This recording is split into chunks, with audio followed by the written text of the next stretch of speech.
Hi, I'm Leila. And I'm Beth. And we are Both And, a podcast dedicated to giving a voice to the multiracial experience in America by discussing relevant topics in a safe space. Well, hello, everyone. Welcome back to another episode of Both And. And since we're dropping this one in February, classically the month of love, we thought, what a great time to talk about the origin point of multiracial families, interracial relationships. As always, we want to create a safe space to talk about multiracial life, identity, and lived experience, but this isn't about romanticizing or criticizing interracial relationships. Interracial relationships are not new, but the context around them changes as the decades do. So today we want to discuss them with honesty and nuance and a sense of responsibility. Right. Now, if you're a longtime fan or listener of the podcast, hi, Mom, then you've heard us talk about Loving versus Virginia before, and we're going to discuss it more in depth for Loving Day in June. But just a quick refresher. In 1967, the Supreme Court case Loving versus Virginia declared all state laws banning interracial marriage unconstitutional. Woohoo! And after that law went into effect, as we all know, all racism and all prejudice towards interracial couples, it just ended completely. Just kidding. No, it didn't. Only. If only for real. People were still nasty and racist and prejudiced. In fact, since it was unenforceable in some ways, some states kept those bans in their constitutions as symbolic gestures. We know now it wasn't until 2000. I'm going to say it again, 2000, only 26 years ago, that Alabama removed the outdated language, making it the final state to officially remove its ban on interracial marriage. Oh. So with that, we know that interracial relationships don't exist outside of power, history, or race. External forces impact interracial relationships as well as internal forces. Yeah. Exactly. I recently took a training. It was on Exploring Masculinity by Meredith Reinbold. She's an LCSW out of New Jersey. But there was a section where she touched on interracial couples. And she emphasized, and I loved this quote, that power is present even when love is genuine. So in the training, she really talked about how people in interracial couples really need to recognize the intersectionality that occurs in race or gender, etc., and how that takes place in the relationship, because that distributes power amongst individuals in the relationship differently, and especially in interracial relationships, because partners have an asymmetrical exposure to privilege, safety, and social consequences. Yeah, definitely.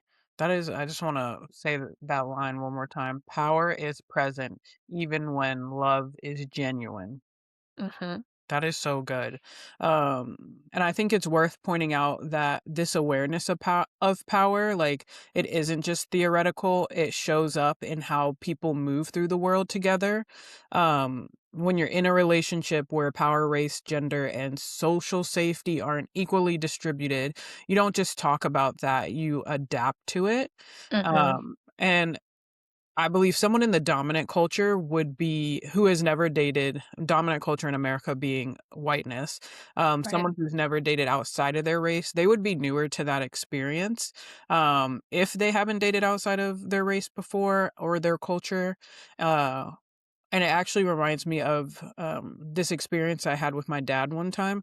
My parents, black father, white mother, divorced when I was young, and then they went on to date different people, like many different people throughout the course of my life. So I actually have like an up close and personal seat with like how, like, when my mom was in a relationship with a white man, what that looked like compared to like my dad when he was in relationships with like white women and things like that. But I remember one time we went to a restaurant and it was me, my dad, my brother, and his girlfriend at the time, who was a white woman. And we went in, we weren't getting seated. There were other people coming in with like this similar sized parties as us, getting seated before us. Right. And at some point my dad just like clocked that something wasn't right. And he was like, "We have to go. Let's leave." Um, and, we're kids. We're, like, kinda like, "Oh, okay, yeah, if dad says go, it's time to go." But I remember Right. his girlfriend being like, "Why do we have to leave? Like, what's going on?" And it wasn't until they got in the car that he was like, they were treating us different. And I think he was like, I don't remember the whole conversation because, like I said, I was a kid, but I remember him telling me more when I was older about those type of experiences when he would figure out like, "Oh, I'm being treated differently because of my race and maybe potentially because I'm in here with, like, a white woman and my mixed kids," and I think after having a lifetime of those experiences, especially when he grew up in the civil rights movement and all that, Mhm. like, you know what that feels like. You know what that power shift feels like in the external, and then you have to like make your partners aware of it if they're not familiar with it. And that's just like a unique thing, I think, to interracial couples. Yeah. So, recognizing power inside an interracial relationship often leads to those adjustments outside of it. How you show up in public, how you show affection, who takes the lead in certain spaces, and yeah, all of that. It almost feels like a type of collaborative code switching, if you will, which we know multiracial people know all about. Yes. And there is some emerging research to support that. Um, some researchers have been exploring how mixed individuals, as well as partners in interracial relationships, present differently in public spaces compared to private spaces. And so, so many mixed people talk about code switching. It's kind of like second nature, like someone who's multilingual knows how to just switch in and out of different dialects and languages based on who they're talking to. Multiracial people and mixed individuals know how to do that based on because we're jumping so often from cultural space to cultural space that it becomes innate. But also, interracial couples have their own form of that. So, for example, an interracial couple may display affection differently in public than in private or amongst different groups of friends or family based on the level of acceptance and support and safety that they feel. I think that is interesting. It kinda reminds me of the dating relationships I saw growing up. Because I remember the first time the first man that I remember my mom dating who was a white man, one time we were going to Walmart or something, and he, like, catcalled her out the window, like, she was running to Walmart to get something, and he was like, "Ooh," and I was, like, shocked because I hadn't seen that display of affection so, like, prominently before, and of course, maybe it's because my parents did divorce, but I think there is just something there's no, like, shame in or fear in something like that, Mhm. um, and it's an interesting skill set to have. I think it's a necessary skill, sometimes a survival Yeah. skill. I think parents transfer down almost unconsciously to their multiracial children. I think maybe that is like an unconscious taught skill because in this day and age, honestly, it is safer. I don't know if it's like completely as safe across the country right now, but we do know that interracial relationships are increasing, have been increasing, Mhm. and at the end of the day, people are gonna love who they love. Mhm. So, maybe it was helpful to have, like, the stamp of approval from the Supreme Court, Mhm. but over time from 1967 to 2026, like, there have been an increase, I think it was Pew Research. They said in 1967, 3% of all newlyweds were married to someone of a different race or ethnicity. Since then, rates have steadily climbed. By 1980, the share of interracial newlyweds doubled to 7%, and by 2015, that number had risen to 17%. Um, so we know both of us have contributed to that statistic Yes. in our respective years, but Mhm. I'm sure that percentage has only increased because of the progress we've made. Um, but I don't know, even in 2026, interracial couples are still navigating public scrutiny, family divides, and racial reckoning. Probably especially in 2020. Yeah, I mean, despite interracial relationships being on the rise, um, we know that things are still trending in newer, younger generations, but older generations are also still around. Mhm, And so the older generations are raising the younger generations. And there is, like, the American dating scene is still very heavily influenced by the history of race relations in our country. mhm, Um, in their book, The Half of It, podcasters Emma and Nicole discuss how narratives of colonization and slavery are still present. And we see that in the over sexualization of Black females, portrayals of Black males as overly aggressive. And a lot of that shows up in a lot of research and trends in dating apps. There's been a lot of mm, research that shows like how Black women are least likely to be matched by people outside of their race, and Black males as well. mm, We also see in the Asian community the influence of historically like the yellow fever mm, was something that was in the 1800s was distributed because they were um, people were afraid that Asian immigrants were taking their jobs. And so then they only let Asian males work in a lot of female dominated fields of mm. like cooking or housekeeping or cleaning. And Oh, so then that negatively affects society's views of Asian males, viewing them as mm, like less attractive. Um, and so we see that, like, Asian males are actually, like, the least likely to be matched outside of their race, in dating trends. And dang. then but then the opposite, like, the Vietnam War over-sexualized Asian women, viewing them Mm, as more painting them in more of a light of, like, a sex worker or something, mm, and whatnot. And so then we see a lot of fetishes on the rise. And so, that's happening on one hand, while then on the other hand, we try to see, you know, things like Black Panther, viewing like this beautiful utopian society of Black people. We see Shang-Chi with a strong Asian male lead. We see Crazy Rich Asians with like showing very attractive Asian males and things like that. And so it's kind of a counterbalance, but it still takes time to counterbalance the weight of all that history. mhm. Though I do think the Korean male population, K-pop stars specifically, are they're doing a number on the world. I think more women now than ever are finding Asian males attractive. There's no empirical study to this, it's just what I see online. I'll be a better K-pop fan, I promise.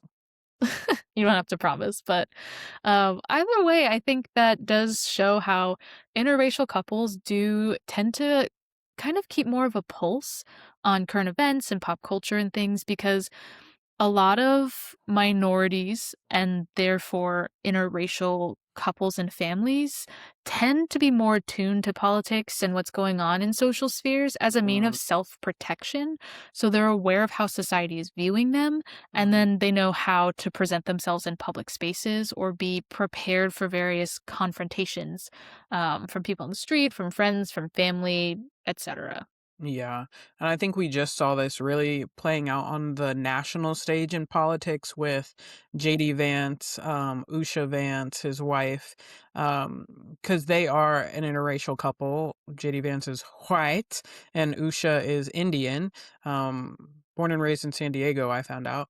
But Cool. there was, at least on my side of the internet, there was this thing with Erica Kirk, who is a white woman, recently widowed, and the way she was hugging JD Vance, a lot of people started this like just conversation about them being together, about JD Vance cheating on Usha, and it was like people were like into it. I don't know. It was like really weird. And Wait, there's people were also into JD Vance cheating on his wife. yeah, like kind of saying, "Oh, this would be a better match because she's a Christian because Usha is Hindu, I believe." So they are Okay. also dealing with like an interfaith marriage, and they do have 3 kids together. And this is somebody in like the second highest public office in the nation. And people are Yeah. like, "Oh, well, it would be better if he was with someone like Erica Kirk because they're they're similar. They're more alike. And it's nobody was saying because she's white, but I feel like that was like the Th subtext to it. those are the racial coded microaggressions. If I had a dollar for every time I had when I was working with teenagers and I would have parents be like, come in and basically express their concern that their teenage child was interested in Mm. somebody of a different race and how that's just not something they're okay with in their family because it could create hardships in the future, especially with kids. Oh my gosh. I would have almost as much as I billed for like the rest of the session. Jeez. Like That's like a it's line my grandmother was using. But that's just like a politicized statement to mask a racist sentiment. Mhm. Yeah. And it's definitely not as prominent. I feel like that it is we need those politicized statements because it's not as accepted anymore to be like, "You can't date them because 'cause they're black," you know? "You can't date them because 'cause they're Indian because you're insert race here." We know that's bad. Right, and so this is kind of what, I mentioned before in the training I took from Meredith Reinbold, Mhm.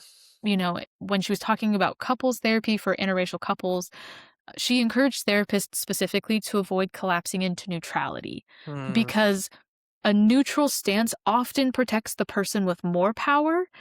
And so instead, therapists need to hold space and help the partners process like the impact and the intent. hmm, That's a lot of counseling jargon, but basically, like, intent explains a person's actions and impact.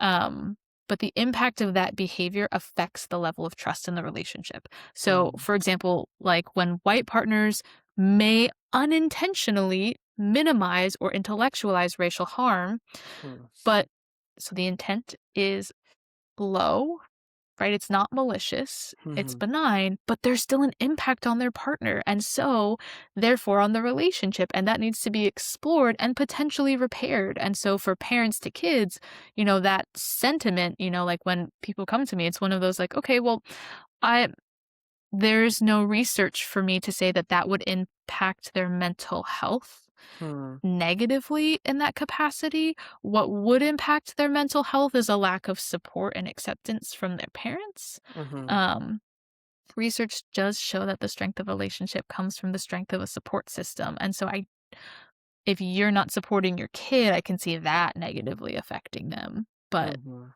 just them dating someone outside of their race isn't going to be the trigger for a deterioration in their mental health. Yeah.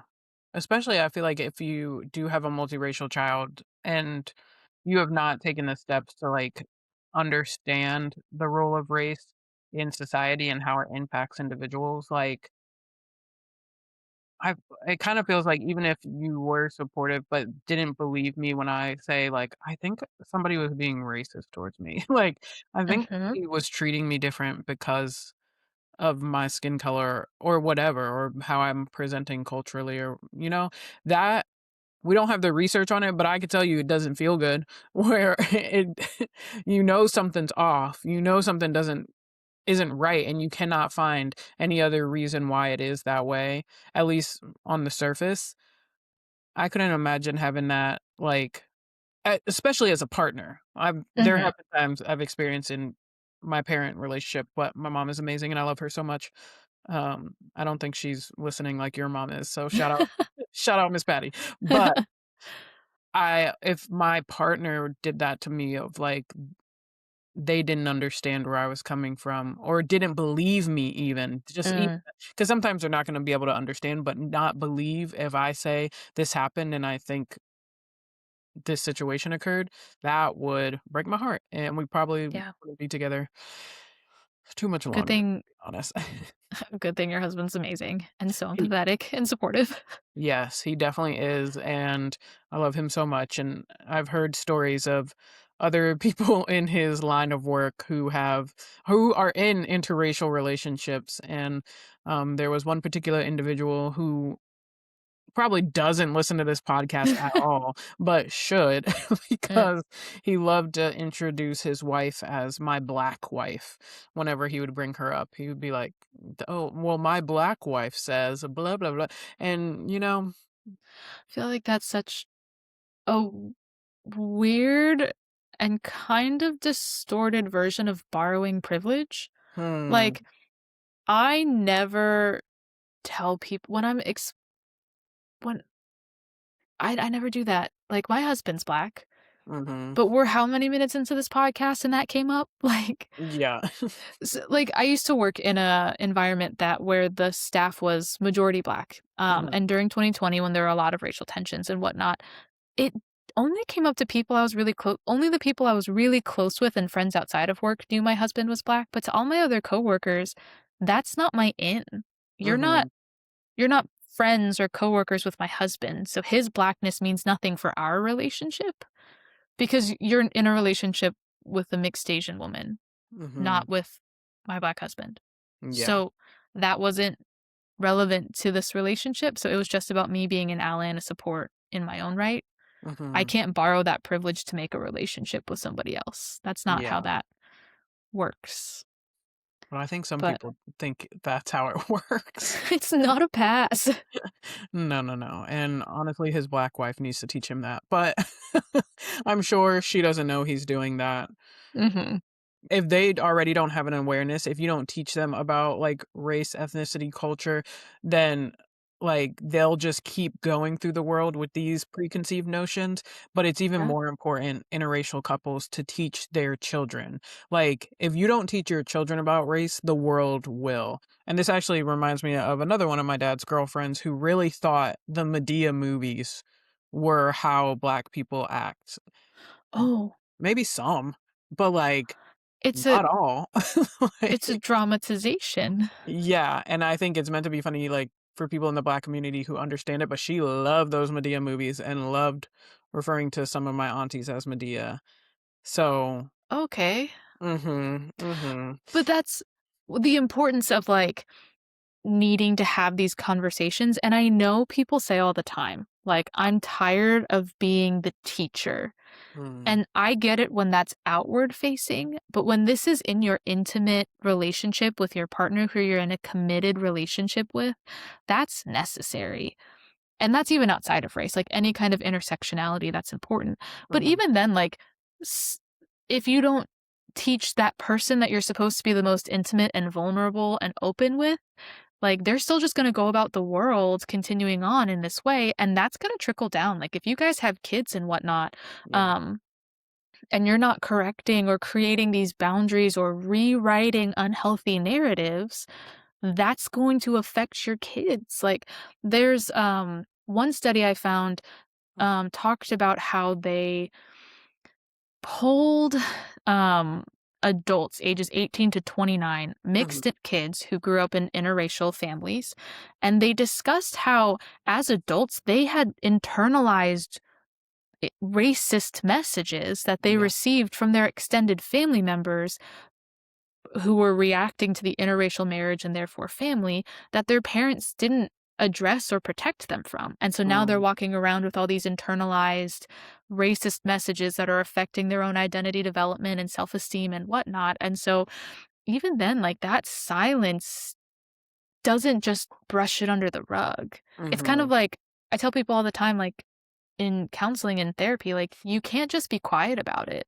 Like, yeah, it's definitely not. whether it's emotions, whether it's how people affect you, whether you're hurt or in a relationship, like, that's like putting food in the back of the fridge and forgetting it.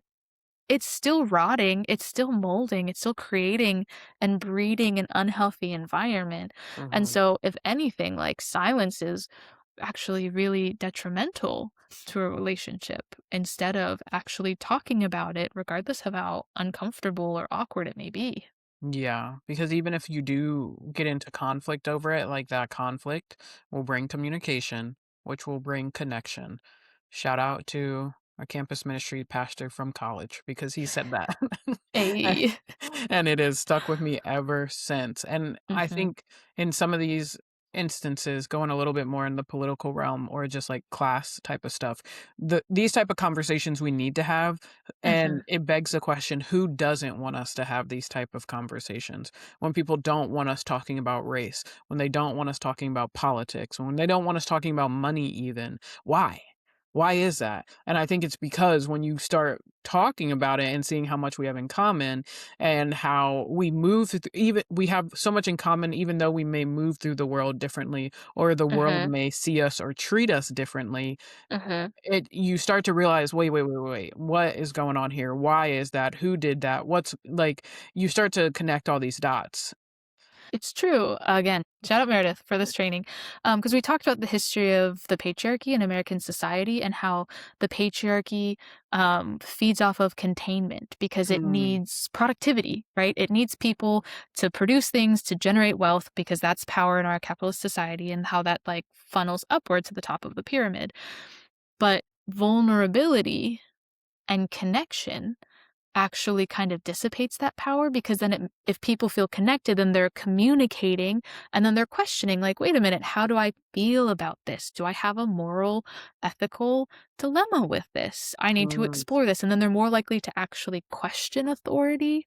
And so by not having these conversations, it's actually perpetuating containment oh my instead of connection.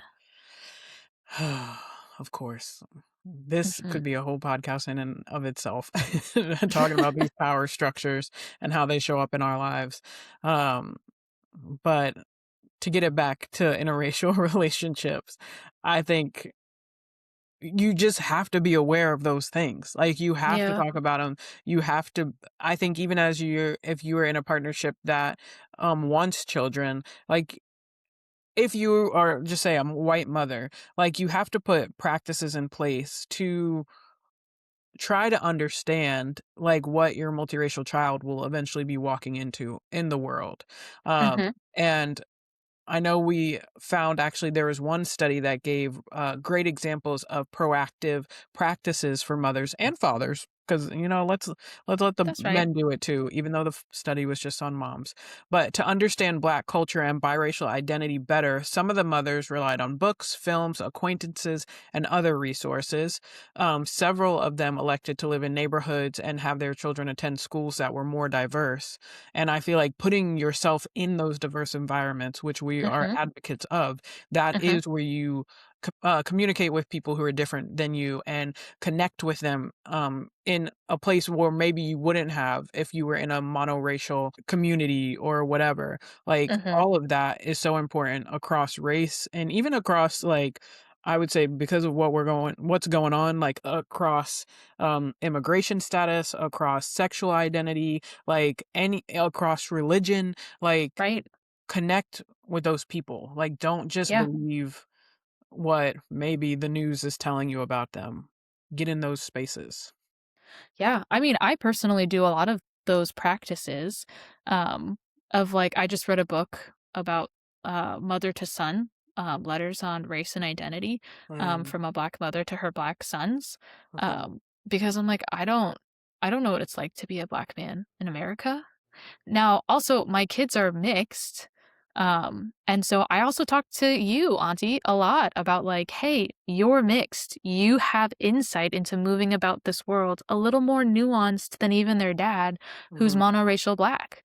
And so he knows what it's like to be presenting as a black man in America. But now you tell me like the mixed experience and like I have sent you many a video of like, help me find these hair products. Is this one okay? What comb do you use?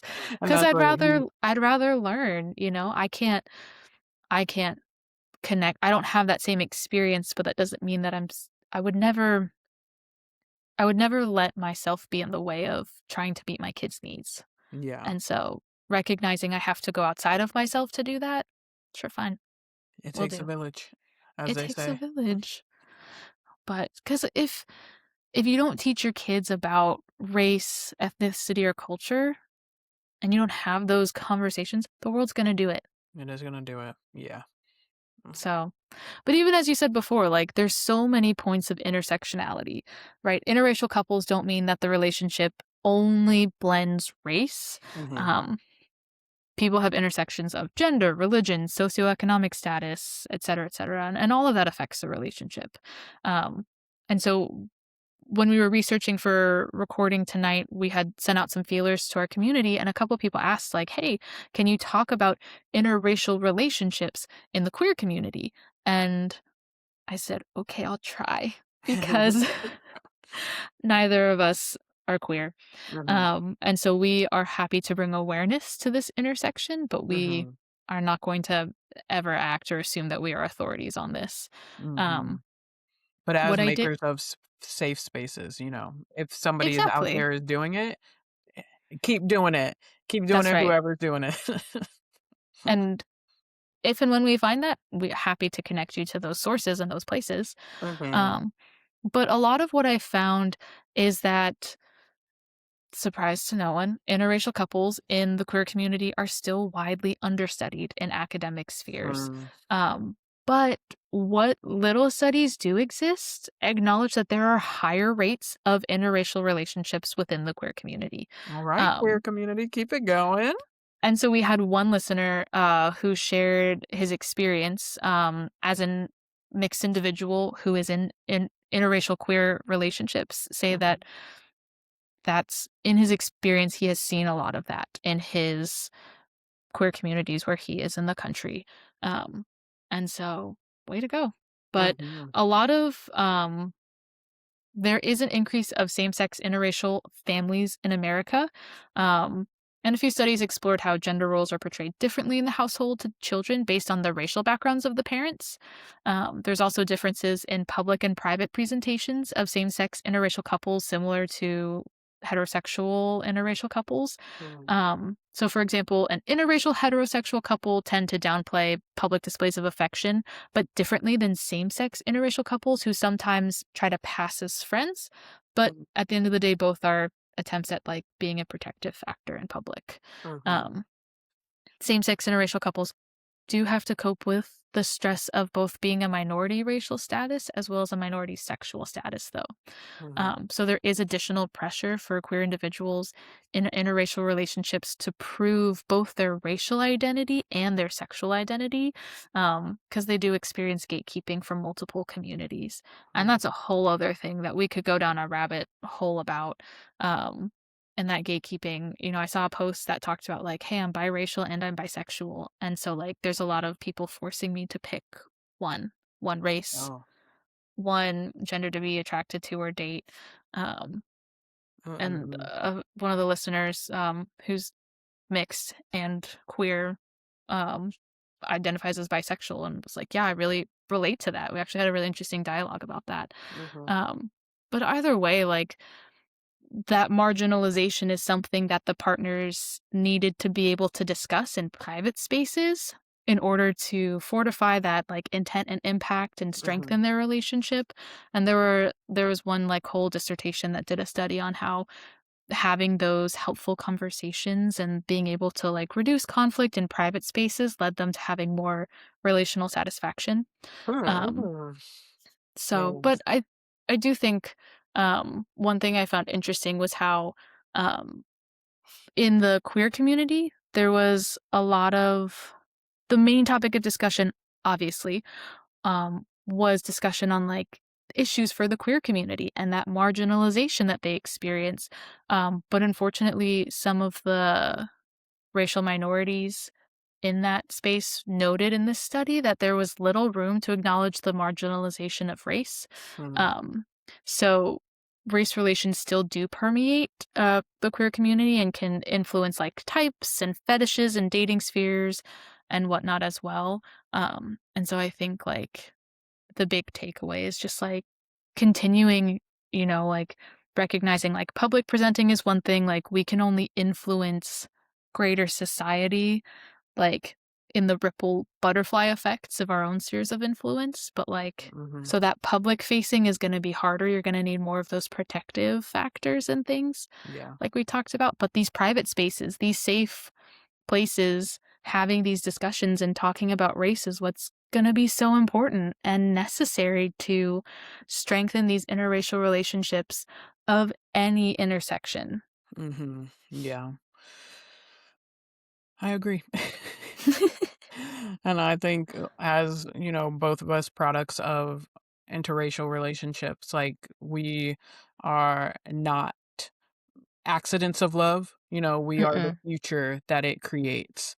So we need to keep doing that. Yeah, I know a lot of times people say, like, mixed people are gonna save the world, like, but that's not a passive act. Like, a Mm-hmm. lot of people like to just shove the responsibility like, "Oh, if there's just more mixed babies, then, like, there won't be racism." Psych. Only if we're doing these things, right? If we're Mhm. combating those internalized or sometimes masked messages of having those conversations and raising, like, racially conscious and open and accepting kids, Mhm. then maybe. Mhm. And it's not just I think it's not just for sorry. And I think it's not just for mixed individuals, it's not just for mixed families, and only interracial people, like, Mhm. and only people in interracial couples. It is everybody, like, it is Yeah. society. I think that line about power that you shared about how there is no neutrality when it comes to power is so important for people to remember when it comes to also what's going on in society. Like, Mhm. they're either if in our patriarchal, like, white supremacist society, if you are not either passively, like, beating back these systems or ideas, or you're just, like, remaining quiet about it, you're letting the power continue. Mhm. Like, you're letting that grass still be held on America. I said that sentence weird, but the point I'm trying to make is that everybody has a role to play in this, Yep. um, in from, like, very big things, advocacy, policy, who knows, like, being examples, or just, like, the very small, like, countering ideas or speaking up when someone says something weird about your cousin who's now dating an Indian man. We all have a part to play. So Mhm. even if you're not in a interracial relationship, we invite you to listen more, to understand, to have these conversations, and to connect. I think that's there. This is also becoming a through line for all of our podcasts is listen, take in new stories, and just connect Yes. with your community, because that's where the beauty is, and you know, that's how we progress. That's how Exactly. we get better. So. So speaking of connecting, if you want to keep this conversation going, please follow us on Instagram at wearebothand. Feel free to send us an email, wearebothand@gmail.com, if you want to share a story, questions, ideas for future episodes. Mhm. So happy to connect with you. Yeah. So don't forget to follow Both And on Spotify so you never miss an episode. We will diversify to other platforms, but until next time, keep embracing the Both And in your world.